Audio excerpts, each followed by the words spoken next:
Part 8th, in which is told how Robin Hood met Guy of Gisbourne in Sherwood Forest, and of the famous fight betwixt them.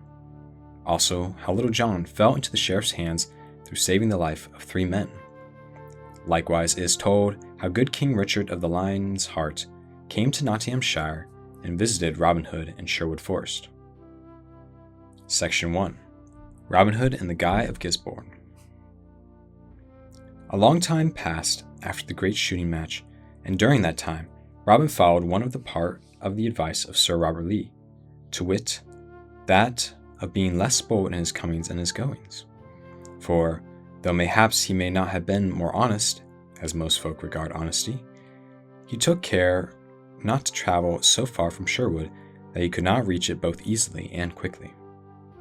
Great changes had fallen in this time, for King Henry had died and King Richard had come to the crown and fitted him so well through many hard trials and through adventures as stirring as any that ever befell Robin Hood. But through great changes came, they did not reach the Sherwood shades, for there Robin Hood and his men dwelled as merrily as they had ever done, with hunting and feasting and singing and blithe woodland sports, for it was little the outside striving of the world troubled them. The dawning of a summer's day was fresh and bright, and the birds sang sweetly in a great tumult of sound. So loud was their singing that it awakened Robin Hood where he lay sleeping, so that he stirred and turned and arose. Up rose Little John also, and all the merry men. Then, after they had broken their fast, they set forth hither and thither upon the doings of the day. Robin Hood and Little John walked down a forest path, where all around the leaves danced and twinkled, as the breeze trembled through them, and the sunlight came flickering down. Quoth Robin Hood, I may make my vow, Little John, my blood tickles my veins as it flows through them this gay morn. What sayest thou to seeking adventures, each one upon his own account? With all my heart, said Little John, we have had more than one pleasant doing in that way, good master. Here are 2 paths. Take thou the one to the right hand, and I take the one to the left, and then let us each walk straight ahead, till we tumble into someone merry doing or another. I like thy plan, quoth Robin. Therefore we will part here. But look thee, Little John, keep thyself out of mischief, for I would not have ill befall thee for all the world. Marry, come up, quoth Little John. How thou talkest! Methink thou art wont to get thyself in tighter coils than I am like to do. At this Robin Hood laughed. Why, in sooth, Little John, said he, thou hast a blundering hard-headed way that seemeth to bring thee right side upmost in all thy troubles. But let us see who cometh out best this day. So saying, he clapped his palm to Little John's, and each departed upon his way. The trees quickly shuddered, the one from the other's sight. Robin Hood strode onward, till he came to where a brook woodland road stretched before him. Overhead the branches of the trees laced together in thicker foliage, all golden where it drew thin to the sunlight. Beneath his feet the ground was soft and moist from the sheltering shade.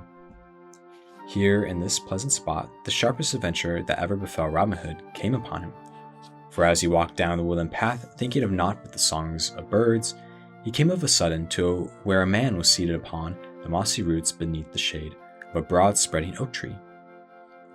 Robin Hood saw that the stranger had not caught sight of him, so he stopped and stood quite still, looking at the other a long time, before he came forward. And the stranger, I wot, was well worth looking at, for never had Robin seen a figure like that, sitting beneath the tree. From his head to his feet he was clad in a horse's hide, dressed with the hair upon it. Upon his head was a cowl that hid his face from sight, and which made of the horse's skin. The ears thereof stuck up like those of a rabbit. His body was clad in a jacket made of the hide, and his legs were covered with a hairy skin likewise.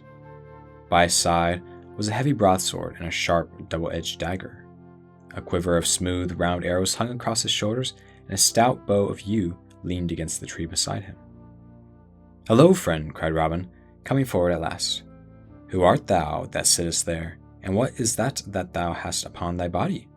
I make my vow I have never seen such a sight in all my life before. Had I done an evil thing, or did my conscience trouble me, I would be afraid of thee, thinking that thou wast someone from down below, bringing a message bidding me come straight away to King Nicholas." To this speech and the other answered not a word, but he pushed the cowl back from his head, and showed a knit brow, a furrowed nose, and a pair of fierce, restless black eyes, which altogether made Robin think of a hawk as he looked down on his face. But beside this was something that about the lines on the stranger's face, and his sling cruel mouth, and the hard glare of his eyes, that made one's flesh creep to look upon.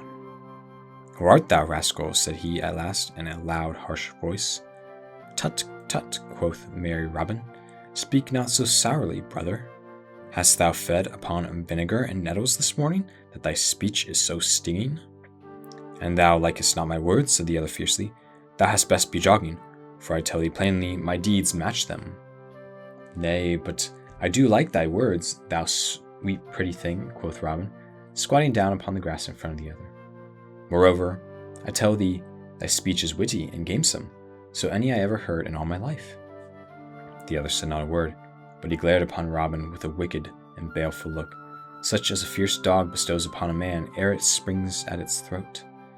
Robin, turning the gaze with one of the wide-eyed innocence, now a shadow of a smile tinkling in his eyes or twitching at the corner of his mouth. So they sat staring at one another for a long time, until the stranger broke the silence suddenly. "What is thy name, fellow?" said he. "Now," quoth Robin, "I am right glad to hear thee speak, for I begin to fear the sight of me hath stricken thee dumb. As for my name, it may be this or it may be that, but methinks it were more meet for thee to tell me thine, seeing that thou art the greater stranger in these parts. Pray thee, tell me, sweet chuck, wearest thou that dainty garb upon thy pretty body?" At these words the other broke in a short, harsh roar of laughter. "By the bones of Damian Odin," said he, "thou art the boldest spoken man that ever I have seen in all my life.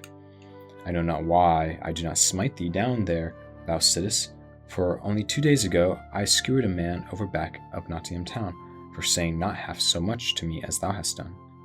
I wear this garb, thou fool, to keep my body warm. Likewise, it is near as good as a coat of steel against a common sword thrust. As for my name, I care not who knoweth it. It is Guy of Gisbourne, and thou mayst have heard of it before. I come from the woodlands over in Herefordshire, upon the lands of the bishop of that ilk. I am an outlaw, and get my living by hook and by crook in a manner it boots not now to tell of. Now long since the bishop sent for me, and said that if I would do but a certain thing that the sheriff of Nottingham would ask of me, he would get me a free pardon, and give me 10 score pounds to boot. So straightway I came to Nottingham town, and found my sweet sheriff, and what thinkest thou he wanted me? Why, forsooth, to come here to Sherwood to hunt one Robin Hood, also an outlaw, and to take him alive or dead. It seemeth that they have no one here to face that bold fellow, and so sent all the way to Herefordshire, and to me, for thou knowest the old saying, set a thief to catch a thief. And for the slaying of this fellow, it giveth me not a whit, for I would shed the blood of my own brother for half of 200 pounds. At this Robin listened, and as he listened his gore rose. Well, he knew of this Guy of Gisbourne, and of all the bloody and murderous deeds that he had done in Herefordshire, for his doings were famous throughout all of the land. Yet although he loathed the very presence of the man, he held his peace, for he had no end to serve. Truly, quoth he, I have heard of thy gentle doings. Methinks there is no one in all the world that Robin Hood would rather meet than thee. At this, Guy of Gisbourne gave another harsh laugh. Why, quoth he, it is a merry thing to think of one stout outlaw like Robin Hood meeting another stout outlaw like Guy of Gisbourne. Only, in this case, it will be an ill happening for Robin Hood, for the day he meets Guy of Gisbourne, he shall die. But thou gentle merry spirit, quoth Robin, dost thou not think that mayhaps the same Robin Hood may be the better man of the two? I know him right well, and many think that he is one of the stoutest men hereabouts. He may be the stoutest of men hereabouts, quoth Guy of Gisbourne. Yet I tell thee, fellow, this sty of yours is not the world wide. I lay my life upon it, I am the better man of the two, he an outlaw forsooth. Why, I hear that he hath never let blood in all his life, saving when he first came to the forest. Some call him a great archer. Marry, I would not be afraid to stand against him all the days of the year with a bow in my hand. Why, truly, some folk do call him a great archer, said Robin Hood. But we of Nottinghamshire are famous hands with a long bow. Even I, though but a simple hand at the craft, would not fear to try a bout with thee. At these words, Guy of Gisbourne looked upon Robin with wondering eyes, and then gave another roar of laughter till the woods sang. Now, quoth he, thou art a bold fellow to talk to me in this way. I like thy spirit in so speaking up to me, for few men have dared to do so. Put up a garland, lad, and I will try a bout with thee. Tut tut, quoth Robin, only babes shoot at garlands hereabouts. I will put up a good Nottingham mark for thee. So saying, he arose, and going to a thick hazel thicket not far off, he cut a wand about twice the thickness of a man's thumb. From this he peeled the bark, and sharpened the point, staking it up in the ground in front of the great oak tree. Thence he measured off 80 paces, which brought him beside the tree where the others sat. There, quoth he, this is the kind of the mark the Nottingham yeomen shoot at. Now, let me see thee split that wand if thou art an archer. Then Guy of Gisbourne rode. Now out upon it, cried he, the devil himself could not hit such a mark as that. Mayhaps he could, and mayhaps he could not, quoth merry Robin, but that we shall never know till thou hast shot thereat. At these words, Guy of Gisbourne looked up Robin with a knit brow. But as the yeoman stood, looking innocent as any ill meaning, he bottled his words and strung his bow in silence. Twice he shot, but neither time did he hit the wand, missing it the first time by a span, and the second time by a good palm's breadth. Robin laughed and laughed. I see now, quoth he, that the devil himself could not hit that mark. Good fellow, if thou art better than the broadsword than thou art with the bow and arrow, thou wilt never overcome Robin Hood. At these words, Guy of Gisbourne glared savagely upon Robin. Quoth he, Thou hast a merry tongue, thou villain, but take care that thou makest not too free with it, or I may cut it out of thy throat for thee. Robin Hood strung his bow, and took his place with never a word, albeit his heartstrings quivered with anger and loathing.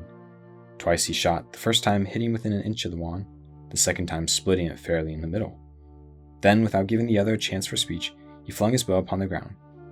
There, thou bloody villain, cried he fiercely, let thou show thee thou knowest of manly sports, and now look thy last upon the daylight, for the good earth hath been befouled long enough by thee, thou vile beast. This day, Our Lady will, thou diest. I am Robin Hood. So saying, he flashed forth his bright sword in the sunlight. For a time, Guy of Gisbourne stared upon Robin, as though bereft of wits, but his wonder quickly pressed to a wild rage. Art thou indeed Robin Hood? Cried he. Now I am glad to meet thee, thou poor wretch. Shrine thyself, for thou wilt have no time for shivering when I am done with thee. So saying, he also drew his sword. And now came the fiercest battle that ever Sherwood saw, for each man knew that neither he nor the other must die, and that no mercy was to be had in this battle. Up and down they fought, till all the sweet green grass was crushed and ground beneath the trampling of their feet. More than once the point of Robin Hood's sword fell the softness of flesh, and presently the ground began to sprinkle with bright red drops, albeit not one of them came from Robin's veins. At last Guy of Gisbourne made a fierce and deadly thrust at Robin Hood, from which he leaped back lightly. But in so leaping, he caught his heel on a root and fell upon his back. Now, Holy Mary, aid me, muttered he, as the other leaped at him, with a grin of rage upon his face. Fiercely, Guy of Gisbourne stabbed at the other with his great sword, but Robin caught the blade in his naked hand, and though it cut his palm, he turned the point away, so that it plunged deep into the ground close beside him. Then, ere a blow could be struck again, he leaped to his feet with his good sword in his hand, and now despair fell upon Guy of Gisbourne's heart in a black cloud, and he looked around him wildly, like a wounded hawk. Seeing that his strength was going from him, Robin leaped forward, and quick as a flash, struck a backhanded blow beneath the sword arm. Down fell the sword from Guy of Gisbourne's grasp, and back he staggered at the stroke, and ere he could regain himself, Robin's sword passed through and through his body. Round he spun upon his heels, and flinging his hands aloft with a shrill wild cry, fell prone upon his face upon the green sod. Then Robin Hood wiped his sword and thrust it back into the scabbard, and coming to where Guy of Gisbourne lay, he stood over him with folded arms, talking to himself the while. This is the first man I have slain since I shot the king's forester in the hot days of my youth. I oftentimes think bitterly, even yet, of that first life I took, but of this I am as glad as though I had slain a wild boar that laid waste a fair country. Since the sheriff of Nottingham hath sent such a one as this against me, I will put on the fellow's garb, and go forth to see whether I may not find his worship, and perchance pay him back some of the debt I owe him upon this score. So saying, Robin Hood stripped the hairy garments from off the dead man, put them on himself, all bloody as they were. Then, strapping the other sword and dagger around his body, and carrying his own in his hand, together with the 2 bows of yew, he drew the cowl of horsehide over his face, so that none could tell who he was, and set forth from the forest, turning his steps toward the eastward in Nottingham town. As he strode along the country roads, men, women, and children hid away from him, for the terror of Guy of Gisbourne's name and of his doings had spread far and near. And now let us see what befell Little John, how these things were happening. Little John walked on his way through the forest paths until he had come to the outskirts of the woodlands, where, here and there, fields of barley, corn, or green meadow lands lay smiling in the sun. So he came to the highroad, and to where a little thatched cottage stood back of a cluster of twisted crab trees with flowers in front of it.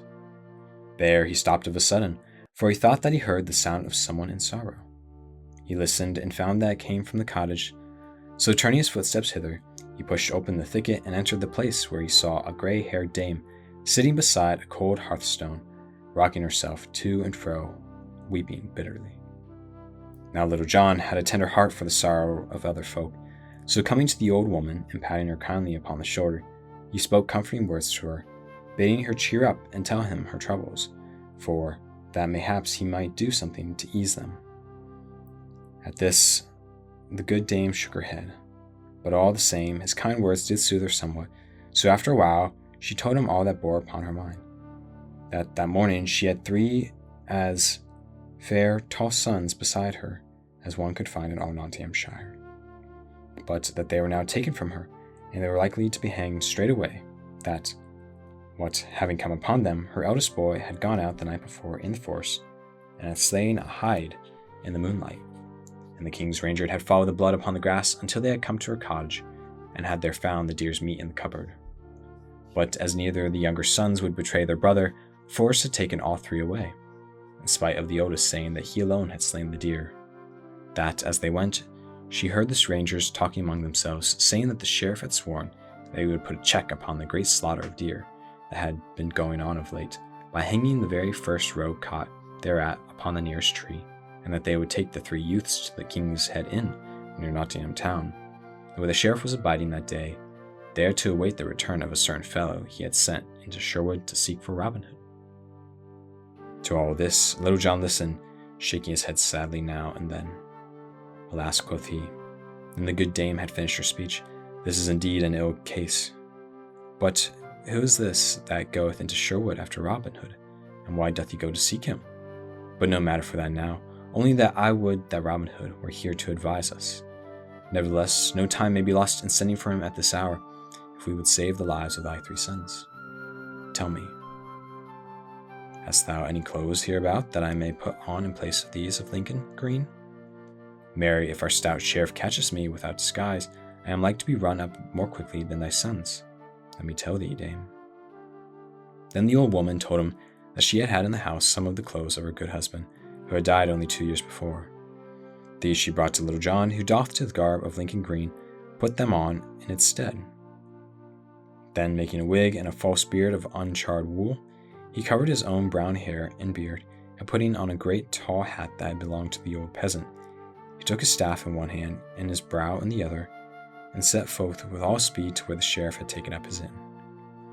A mile or more from Nottingham town, and not far from the southern borders of Sherwood Forest, stood the cozy inn bearing the sign of the King's Head. Here was a great bustle and stir on this bright morning, for the sheriff had a score of his men had come to stop there and await Guy of Gisbourne's return from the forest. Great hiss and fuss of cooking was going on in the kitchen, and great rapping and tapping of wine kegs and beer barrels was going on in the cellar. The sheriff sat within, feasting merrily of the best of the place afforded, and the sheriff men sat upon the bench before the door, quaffing ale or laying beneath the shade of the broading spread oak trees, talking and jesting and laughing. All around stood the horses of the band with a great noise of stamping feet and a great twitching of tails. To this inn came to the King's Rangers, driving the Willow's 3 sons before them. The hands of the 3 youths were tied tightly behind their backs, and a cord from neck to neck fastened them all together. So they were marched to the room where the sheriff sat at meat, and stood trembling before him as he scowled sternly upon them. So, quoth he in a great loud angry voice, ye have been poaching upon the king's deer, have you? Now I will make short work of you this day, for I will hang up all 3 of you as a farmer would hang up 3 cows to scare others of the kind from the field. Our fair country of Nottingham hath been too long a breeding place for such naughty knaves as ye are. I have put up with these things for many years, but now I will stamp them out at once for all, and with you I will begin." Then one of the poor fellows opened his mouth to speak, but the sheriff roared at him in a loud voice to be silent, and bade the strangers take them away till he had done his eating and could attend to the matters concerning them. So the 3 poor youths were marched outside, where they stood and bowed heads and despairing hearts, till after a while the sheriff came forth. Then he called his men about him, and quoth he, "These 3 villains shall be hanged straightway, but not here, lest they breed ill luck to this goodly inn. We will take them over yonder to that belt of woodlands, for I would fain hang them upon the very trees of Sherwood itself, to show those vile outlaws therein that they may expect of me if I ever the good luck to lay hands upon them." So saying, he mounted his horse, as did his men-at-arms likewise, and all together they set forth for the belt of woodlands he had spoken of, the poor youths walking in their midst, guarded by the rangers. So they came at last to the spot, and there nooses were fastened around the necks of the 3, and the ends of the cords flung over the branches of a great oak tree that stood there. Then the 3 youths fell upon their knees and loudly besought mercy of the sheriff. But the sheriff of Nottingham laughed scornfully. "Now," quoth he, "I would that I had a priest here to shiver thee, but as none is nigh, you must travel your road with all your sins packed upon your backs, and trust to St. Peter to let you in through the gates of paradise like 3 peddlers into the town." In the meantime, while all this had been going forward, an old man had drawn near and took leaning on a staff, looking on. His hair and beard were all curly and white, and across his back was a bow of yew that looked too strong for him to draw. As the sheriff looked around ere he ordered his men to string the 3 youths up to the oak tree, his eyes fell upon the strange old man. Then his worship beckoned to him, saying, "Come hither, father, I have a few words to say to thee." So Little John, for it was none of the others than he, came forward, and the sheriff looked upon him, thinking that there was something strangely familiar in the face before him. "How now," said he, "methinks I have seen thee before. What may thy name be, father?" "Please your worship," said Little John in a cracked voice like of an old man, "my name is Giles Hobble, at your worship's service." "Giles Hobble, Giles Hobble," muttered the sheriff to himself, turning over the names that he had had in his mind to try to find one to fit to this. "I remember not thy name," and he said at last, "but it matters not. Hast thou a mind to earn 6 pence this bright morn?" "Ay, marry," quoth Little John, "for money is not so plenty with me that I would cast 6 pence away as I could earn it by an honest turn. What is it your worship would have me do?" "Why this," said the sheriff. "Here are 3 men that need hanging as badly as ever, and I saw, if thou wilt string them up, I will pay thee 2 pence apiece for them. I will not that my men-at-arms should turn hangmen. Wilt thou try thy hand?" "In sooth," said Little John, still in the old man's voice, "I have never done such a thing before, but a 6 pence is to be earned, so easily I might as well have it as anybody. But your worship, are these naughty fellows shivered?" "Nay," said the sheriff, laughing, "never a whit, but thou mayest turn thy hand to that also if thou art so minded. But hasten, I pray thee, for I would get back to mine in betimes." So Little John came to where the 3 youths stood trembling, and putting his face to the fellow's cheeks, as though he were listening to him, he whispered softly into his ear, "Stand still, brother, when thou feelest thy bonds cut, but when thou seest me throw my woolen wig and beard from my head and face, cast the noose from thy neck and run for the woodlands." Then he slyly cut the cord that bound the youth's hands, who upon this part stood still as though he were yet bound. Then he went to the second fellow and spoke to them in the same way, and also cut his bonds. This he did to the third likewise, but also slyly, that the sheriff, who sat upon his horse laughing, wanted what was being done, nor his men neither. Then Little John turned to the sheriff. "Please, your worship," said he, "will you give me leave to string my bow, for I would fain help these fellows along the way, when they are swinging with an arrow beneath thy ribs." "With all my heart," said the sheriff, "only as I said before, make thou haste in thy doings." Little John put the tip of his bow to his instep, and strung the weapon so deftly that all wondered to see an old man so strong. Next he drew a good stout arrow from his quiver and fitted it to the string.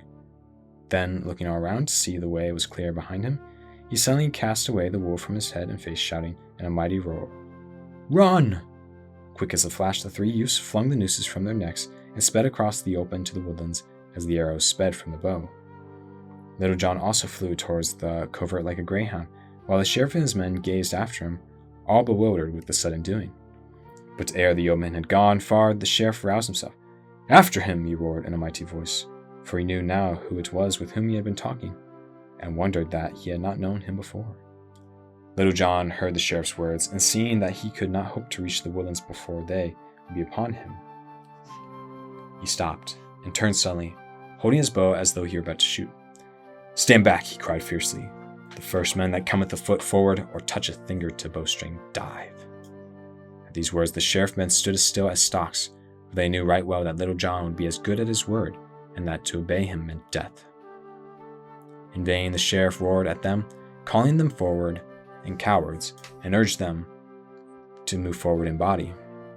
They would not budge an inch, but stood and watched Little John as he moved slowly away towards the forest, keeping his gaze upon them.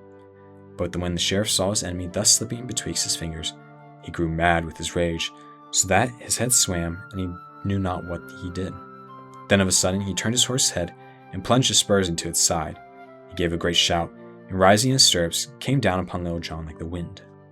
Then Little John raised his deadly bow, and drew the grey goose feather to his cheek. But alas for him, for ere he could loose the shaft, the good bow had served him so long, split in his hands, and the arrow fell harmless at his feet. Seeing what had happened, the sheriff's men raised a shout, and following their master, came rushing down upon Little John. But the sheriff was ahead of the others, and so caught up with the yeoman before he reached the shelter of the woodlands. Then leaning forward, he struck a mighty blow. Little John ducked, and the sheriff's sword turned in his hand, but the flat of the blade struck the other upon the head, and smote him down, stunned and senseless. "Now I am right glad," said the sheriff, when the man came up and found that Little John was not dead, "that I have not slain this man in my haste. I would rather lose 500 pounds than have him die thus instead of hanging, as such a vile thief should do. Go get some water from yonder fountain, William, and pour it over his head." The man did as he was bidden, and presently Little John opened his eyes and looked around him, all dazed and bewildered with the stun of the blow. Then they tied his hands behind him, and lifting him up, set him upon the back of one of the horses, with his face to its tail and his feet strapped beneath its belly. So they took him back to the King's Head Inn, laughing and rejoicing as they went along. But in the meantime, the widow's 3 sons had gotten safely away and were hidden in the woodlands.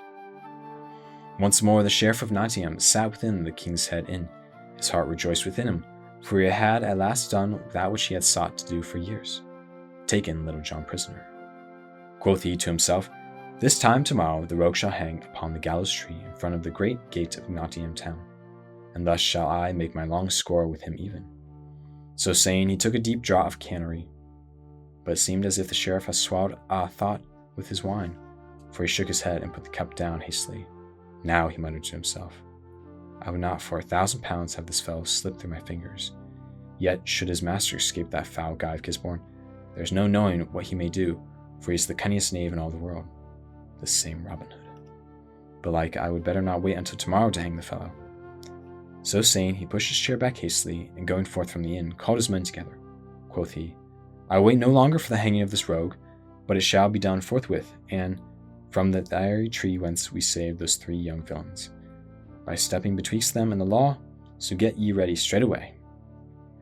Then once more they sat a Little John upon the horse, and his face to the tail, and so, one leading the horse whereon he sat, and the other riding him, they went forward to the tree from the branches of which he had thought to hang the poachers. On they went, rattling and jingling along the road till they came to the tree. Here one of the men spake to the sheriff of a sudden. "Your worship," cried he, "this is not yon fellow coming along towards us, the same Guy of Gisbourne, who thou didst send in the forest to seek Robin Hood?" At these words the sheriff shaded his eyes and looked eagerly. "Why, sirrats," quoth he, "yon fellow is the same. Now heaven send that he has slain the master thief, as we will presently slay this man." When Little John heard this speech, he looked up, and straightway his heart crumbled away with him. For not only was the man's garments all covered with blood, but he wore Robin Hood's bugle horn, and carried his bow and broadsword. "How now?" cried the sheriff, when Robin Hood and Guy of Gisbourne's disguise clothes had come nigh to them. "What luck hath befallen thee in the forest? Why, man, thy clothes are all over with blood." "And thou likest not my clothes," said Robin in a harsh voice like that of Guy of Gisbourne. "Thou mayst shut thine eyes. Marry, the blood upon me is that of the vile outlaw that ever trod the woodlands, and one whom I have slain this day, albeit without wound to myself." Then out spake Little John, for the first time once he had fallen to Sheriff's hand. "O thou vile bloody wretch, I know thee, Guy of Gisbourne, for thou who is there that hath not heard of thee, and cursed thee of thy vile deeds of blood and rapine? It is not by such a hand as thine that the gentlest heart that ever beat is still in death. Truly, thou art a fit tool for this coward Sheriff of Nottingham. Now I die joyfully, nor do I care how I die, for life is naught to me." So spake Little John, the salt tears rolling down his brown cheeks. But the Sheriff of Nottingham clapped his hands for joy. "Now, Guy of Gisbourne," cried he, "if what thou tellest me is true, it will be the best day doings for thee that ever thou hast done in all thy life." "What I have told thee is sooth, and I lie not," said Robin, still in Guy Gisbourne's voice. "Look, is not this Robin Hood's sword? Is it not this his good bow of yew? And is this not his bugle horn? Methinkest thou he would have given them to Guy of Gisbourne of his own free will?" When the Sheriff laughed aloud for joy, "This is a good day," cried he. "The greatest outlaw dead, and his right-hand man in my hands. Ask what thou wilt of me, Guy of Gisbourne, and it is thine." "Then this I ask of thee," said Robin. "As I have slain the master, I will now kill the man. Give this fellow's life into my hands, Sir Sheriff." "Now thou art a fool," cried the Sheriff. "Thou mightest have had money enough for a night's ransom if thou hadst asked for it. I like ill to let this fellow pass from my hands, but I promise thou shalt have him." "I thank thee right heartily for thy gift," cried Robin. "Take thee, row down from the horsemen, and lean him against yonder tree, while I show you how to stick a porter whence I come." As these words, some of the Sheriff's men shook their heads, for though they cared not a whit whether Little John was hanged or not, they hated to see him butchered in cold blood. But the Sheriff called to them in a loud voice, ordering them to take the yeoman down from the horse, and lean him against the tree as the other blade. While they were doing this, Robin Hood strung both his bow and the Guy of Gisbourne, albeit none of them took notice of this doing so. When Little John stood against the tree, he drew Guy of Gisbourne's sharp double-edged dagger. Fall back," cried he. "Would ye crowd so on my pleasure, ye unmanly knaves? Back, I say, further yet." So they crowded back as he ordered, many of them turning their faces away, that they may not see what was about to happen. "Come," cried Little John, "here is my breast. It is meant that the same hand that slew my dear master should butcher me also. I know thee, Guy of Gisbourne." "Peace, Little John," said Robin in a low voice. "Twice thou hast said thou knowest me, and yet thou knowest me not at all. Couldst thou not tell me beneath this wild beast's hide? Yonder, just in front of thee, lie my bow and arrows, likewise my broadsword. Take them when I cut thy bonds. Now, get them quickly." So saying, he cut the bonds, and Little John, quick as a wink, leaped forward and caught up the bow and arrows and broadsword. At the same time, Robin threw back the cowls of horsehide from his face, and bent Guy of Gisbourne's bow with a keen barbed arrow fitted to the string. "Stand back," cried he sternly. "The first man that touches finger to bowstring dieth. I have slain thy man, Sheriff. Take heed that it is not thy turn next." Then, seeing that Little John had armed himself, he clapped his bugle horn to his lips, and blew 3 blasts, both loud and shrill. Now, when the Sheriff of Nottingham saw whose face it was beneath Guy of Gisbourne's hood, and when he heard those bugle notes ring in his ears, he felt as if his hour had come. "Robin Hood!" he roared, ringing in his ears. And without another word, he wheeled his horse into the road, and went off in a cloud of dust. The Sheriff's men, seeing their master thus fleeing for his life, thought that it was not their business to tarry any longer. So clapping spurs to their horses, they also dashed away after him. But thou, the Sheriff of Nottingham, went fast. He could not outstrip a cloth-yard arrow. Little John twanged his bowstring with a stout, and when the Sheriff dashed in through the gates of Nottingham town at full speed, a grey goose shaft struck out behind him like a molting sparrow with one feather in its tail. For a month afterwards, the poor Sheriff could sit upon naught but the softest cushion that could be gotten for him. Thus the Sheriff had a score of men ran away from Robin Hood and Little John, so that when Will Studley and a dozen or more of the stout yeomen burst from out of the covert, they saw naught of their master's enemies, for the Sheriff and his men were scurrying away in the distance, hidden within a cloud of dust like a thick thunderstorm. Then they all went back into the forest once more, where they found the widow's 3 sons, who ran to Little John and kissed his hands. But it would not do for them to roam the forest at large anymore, so they promised that, after they had gone and told their mother of their escape, they would come that night to the greenwood tree, and henceforth become men of the band. Thus end the bravest adventures that ever befell Robin Hood and Little John. So next we shall hear how stout King Richard of the Lion's Heart visited Robin in Sherwood Forest.